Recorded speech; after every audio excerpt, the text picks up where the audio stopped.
Hello everyone. CAPF के लिए 10 questions हम डेली लेकर आते हैं।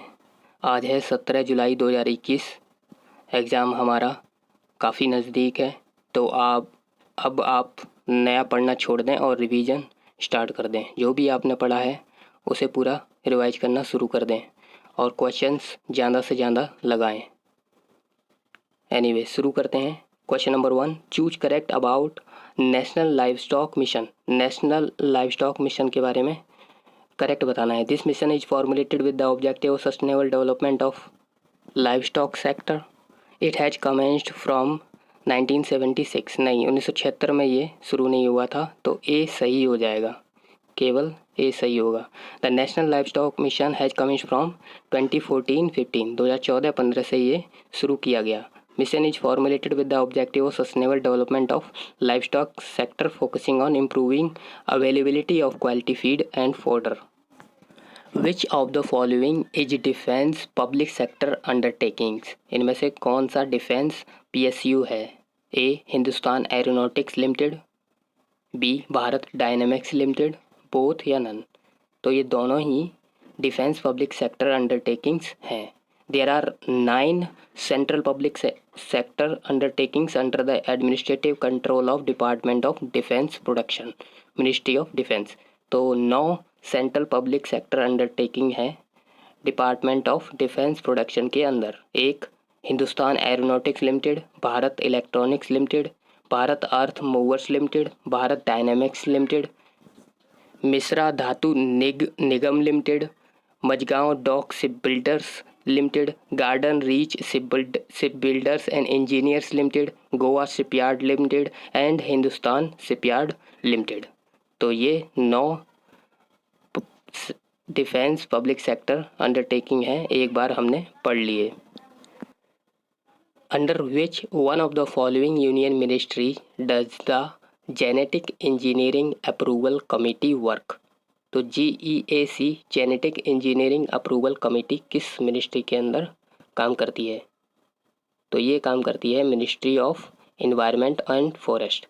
GEAC function in the ministry of environment, forest and climate change. As per the rules 1989, it is responsible for appraisal of activities involving large scale use of hazardous micro organism and recombinant in research and industrial production from the environmental angle. Operation Sunrise, the strategy aimed at hitting militant groups, is coordinated by India and तो operation sunrise किसने coordinate किया है India के साथ? A. Bangladesh, B. Myanmar, C. Nepal या D. Sri Lanka? तो operation sunrise चलाया है इंडिया और म्यांमार ने।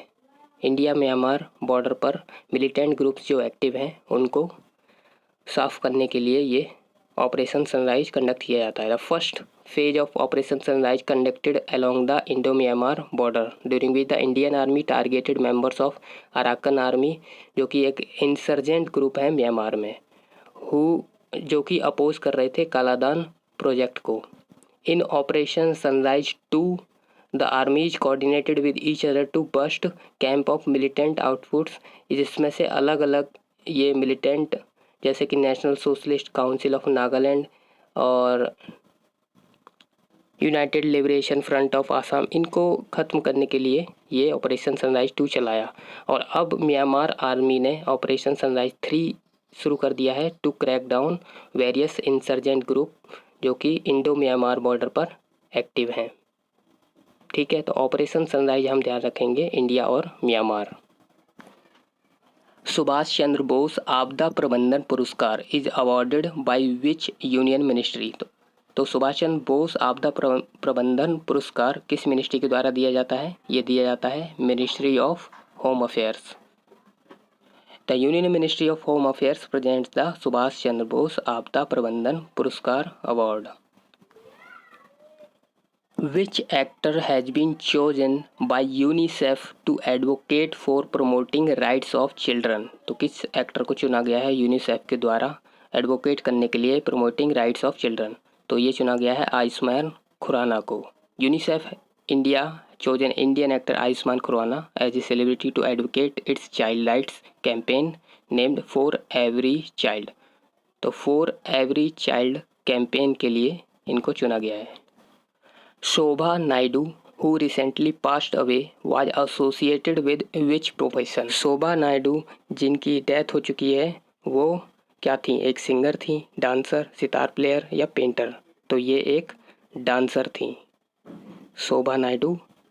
Veteran Kuchipudi dancer Shobha Naidu from Andhra Pradesh has recently passed away at the age of 64 in Hyderabad. तो शोभा नायडू एक कुचिपुड़ी डांसर थी। A House of Parliament can declare the seat of a member vacant if he is absent from all its meeting for a period of। तो एक house parliament का एक member की seat vacant कर सकता है अगर वो अब्सेंट रहे कितने टाइम तक? 7 डेज, 30 डेज, 60 डेज या 150 डेज। तो 60 डेज तक अगर वो अब्सेंट रहे विदाउट परमिशन तो हाउस ऑफ पार्लियामेंट उसको डिक्लेयर कर देगा कि उसकी सीट भाई वैकेंट हो गई, तुम अब मेंबर ऑफ पार्लियामेंट नहीं रहे। ठीक है। Which of the following is not a fundamental duty? Fundamental duty इनमें से कौन सा नहीं है? A to develop scientific temper, ये तो एक फंडामेंटल ड्यूटी है। टू सेफगार्ड पब्लिक प्रॉपर्टी, ये भी है। To value and preserve the rich heritage of our composite culture, ये भी है।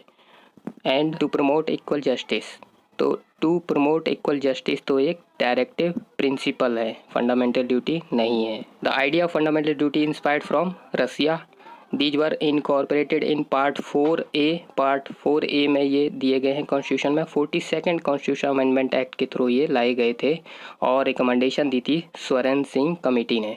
ओरिजिनली ये 10 थे और एक ड्यूटी बाद में 86th कॉन्स्टिट्यूशन अमेंडमेंट के द्वारा ऐड की गई थी। और all the 11 duties are listed in article 51A of the constitution. सभी ड्यूटीज आर्टिकल 51A में दी हुई हैं।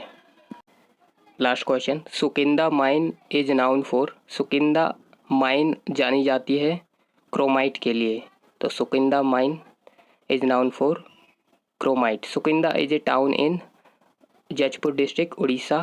और Orissa account for about 98% of the total proved chromite reserve of the country. तो उड़ीसा 98% क्रोमाइट कंट्री को प्रोवाइड करती है। हमें सपोर्ट करने के लिए आप सब्सक्राइब ज़रूर करें। That is all for today. Thank you.